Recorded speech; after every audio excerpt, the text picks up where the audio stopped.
Hey, how's it going out there today, everybody? Hope everybody's having a great day. Want to come to you today to talk about the weekly recap. If you guys don't know, weekly recap, I go over every week I truck in this truck, and if I don't, I'll let you know I'm not trucking. So, weekly recap is based on my numbers, and if my numbers are different than yours, probably because that's how trucking works. But the main thing about my weekly recap, I'll tell you, is I'm leased to an 80-20 split carrier. I pull a refrigerated trailer. I don't talk about my carrier. Sorry about that, but there's really nothing to gain for me in that because people like to start trouble on YouTube, so I don't talk about that. Now, normally I'm Minnesota based, so I go Minnesota out and back, preferably, is how I like to work it. Doesn't always work out like that, but that's how I prefer to do it. At the end, you will hear me say, this is the money left to do what I have to do with, and that's the point where you would plug in your fixed costs, because I go over the variable cost of trucking. So if you've got a truck payment, or you plan on having a truck payment, or insurance and stuff like that, you're going to have to factor all that in, maintenance costs, stuff like that. So everybody does that different. I just want to put these out to kind of help people either compare their numbers to mine. I know a lot of people like to do that. Or also, if you want to become an owner operator, kind of give you an idea. That's why I started doing these, to give people an idea of how it works. And I know in the last year and a half, it's been really good markets, and everybody thinks you can make more being an owner operator, but sometimes in certain markets you can. It's better to be a company driver. So I try to put these out to show people the difference, and that's kind of what I do. Thanks for watching, everybody. I just want to say that real quick. If you've made it here, hit that like button. If you're not a subscriber, think about that. Just saying. So let's go over these weeks, or this week. This is a full 7-day week. This is from early March. To give you an idea, I'm a couple weeks behind right now. That's why I like to keep it about 2 weeks behind. Just because, I try to do one every week. So let's talk about it. First load was Minnesota it finaled out in Massachusetts. It had a stop in Pennsylvania, 2 stops in New Jersey, originally 3 stops in New Jersey, but they had to take 1 off because it made me overweight. And I had to stop in Melville, New York, which is Long Island, and then, like I say, it finaled out in Massachusetts. This week, I was in a loaner truck. I was in the ProStar. I vlogged this video, which came out earlier in the week, I think Monday. You can go back and watch that video if you'd like to see more details on that load and how it all shaped out. It was a tricky load being in a loaner truck, but it did affect my fuel costs because that truck didn't get as good a fuel mile as my truck. It was a ProStar, 2017 ProStar with an IS6 Cummins in it. And I averaged about like 7.4. I think in my truck, I probably would have been closer to 8. I have a Cascadia, pretty fuel efficient operation. Not only did I have a loaner truck, I had a loaner trailer that did not have skirts on it. That affected it some.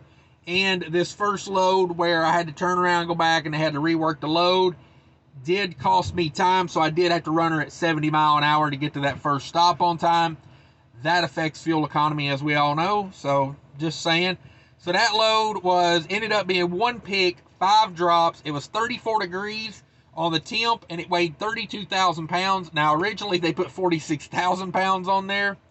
In my Freightliner and my trailer, I would have been really close to being able to gross, or get that 46 without being over gross, but in a ProStar with a heavier trailer, it just didn't work out. So, had to go back, rework it. Luckily, they took off the heaviest stop, so it took it from the load weighing 46,000 pounds down to 32,000 pounds. That's always nice. That load paid $11,200. Really, really good paying load, but, in my opinion, it needed to, because it was kind of like everything I don't want to hear when they call me about a load. Pennsylvania, multi-stop, all over New Jersey, and then going into Long Island, and then having to final in Massachusetts, where freight is not that great. So, to me, it was like this load needed to pay really good. So, like I say, 11,200 on that one, 40 miles empty on that one, 1665 with all the going, here, there, and everywhere else. 1665 unloaded, total miles 1705 on that one. And then I was in Massachusetts. I got unloaded. One stop held me up, so I can get instead of getting unloaded in the morning, I had to get unloaded, like the final stop ended up being around noon. So, trying to find loads in the afternoon out of Massachusetts, I was having no luck. So I was about 30 miles from the New Hampshire line. So I bounced up to New Hampshire and went to the closest truck stop. That was the closest truck stop. So it actually worked out for me going there, because my next load came. I was like a mile from the load when they called me about it. They were like, hey, you want to go to New Hampshire and get a load? And I was like, yeah, I remember I told you I was already in New Hampshire. Because, I got unloaded in Massachusetts, so I had to wait till the next morning to get reloaded. The load out of New Hampshire was negative 10 degrees on that one. It weighed 35,000 pounds. Had 31 empty miles on that, and I'm counting 31 because technically that's what it was from the Massachusetts over to the New Hampshire pickup, was 31 miles. Technically, when they called me about the load, I was 1 mile away, but, full transparency, 31 empty miles. 410 loaded miles on that one. That one went over into the Pennsylvania, into the Allentown area. And so that was that load paid $1,500, and it was 441 total miles on that. I was kind of bummed about that load because I had a load that paid like almost $4,000 back to Wisconsin. And, I'd much rather be in Wisconsin than in Pennsylvania, because honestly, if I would have got $4,000 back to Wisconsin, I'd have bounced to the house from there empty. Wasn't even worried about it. That load got canceled at the last freaking minute. And then, I'm stuck with this. This is what was available, so I took it. Because the way that worked was, I could either sit there and wait another day on something, and I'd already been sitting there since like 1 o'clock p.m. the day before. So I said, no, let's just get that. Let's get out of the New Hampshire, Massachusetts area. $1,500 more than covers the fuel and the tolls to get over to Pennsylvania. And I'll make at least, a day rate on it. There'll be $400 or $500 profit in that, hopefully. And it's kind of the way it worked out. So that was the 2 loads for the week. That was the whole week, because that big multi-stop load, another reason it paid really good is because, it took like 5 days to do that load. That was like a full 5-day load. So, the other funny thing is if I would have picked the Wisconsin load up on time and got that delivered on time, it would have been Friday to Friday. So I think it was Friday to Friday. Yeah, Friday to Friday on that. And that would have been my best week ever. But instead, load falls through. You end up with what you end up with. Still a really good week. 12,700 total gross revenue. My 80% of that is $10,160. Still a really good week. Total miles for the week, 2,146 total miles. So not a lot of running, just a lot of dealing with headaches. Lumpers and finding places. Now, luckily, the stops in New Jersey, I had been to those before, and the one up in Massachusetts was on a road that I had been to just a couple weeks back, so maybe a couple months back, but I was familiar with the area. So, if you kind of run the same loads a lot, it makes it easier, in my opinion. Same stops, at least. So that worked out well. The 71 empty miles is a little less than 4% deadhead, which is really good, I think. I like less deadhead. It's, it's free money I'm not giving away when I'm running a bunch of empty miles. Total loaded miles was 2075 on the total loaded miles. Rate per mile, $5.92 for every single mile the truck turned. That's amazing. It's awesome. I wish everyone could be like that. My 80% was $4.74 a mile. So, again, amazing. Loaded miles paid $6.12 a mile loaded. Whoo, come on with it. I wish they were all like that. But that's a damn good week right there.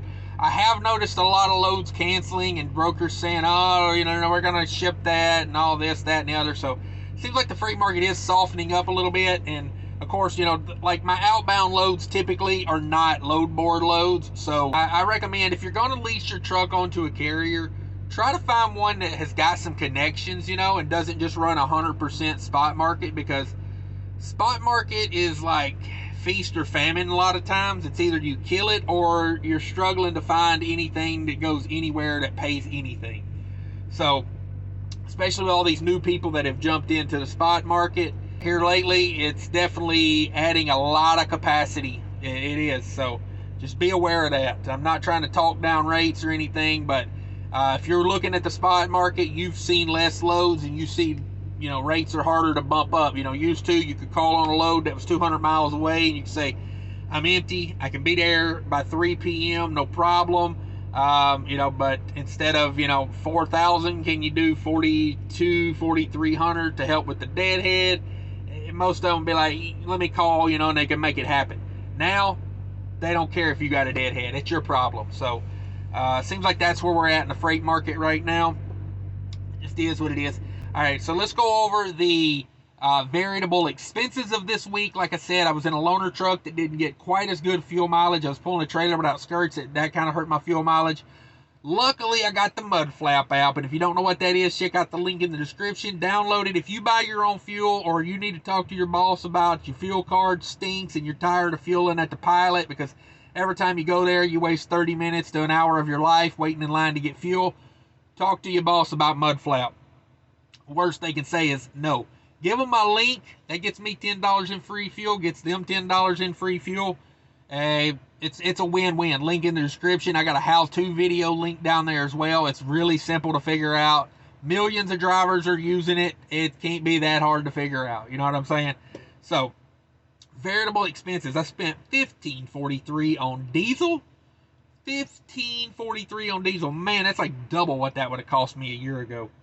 $1.43 in reefer. That's another thing that reefer's hurting right now, you know, because they want you to run everything on continuous, and diesel's $5 a gallon. So, you know, there goes a $100 bill every day just in diesel costs. So keep that in mind.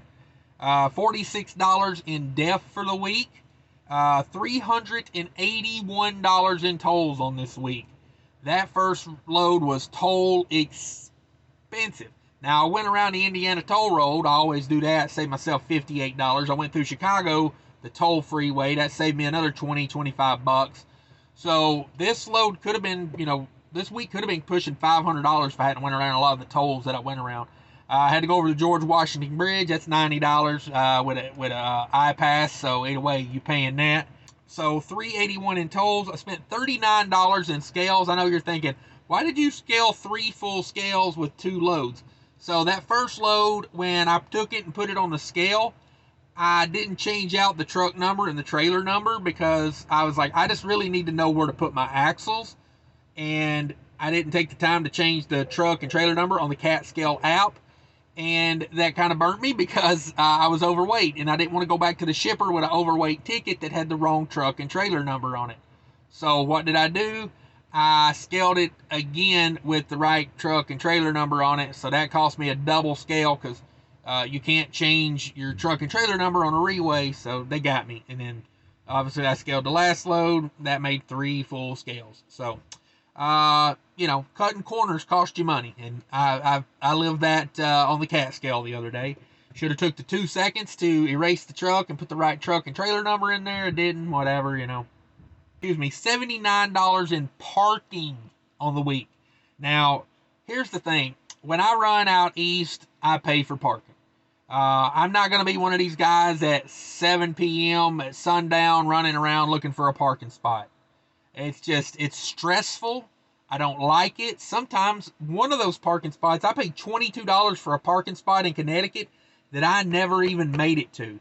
But I knew I had a backup parking spot. If things had went the way they were supposed to go, I would have had a place to park.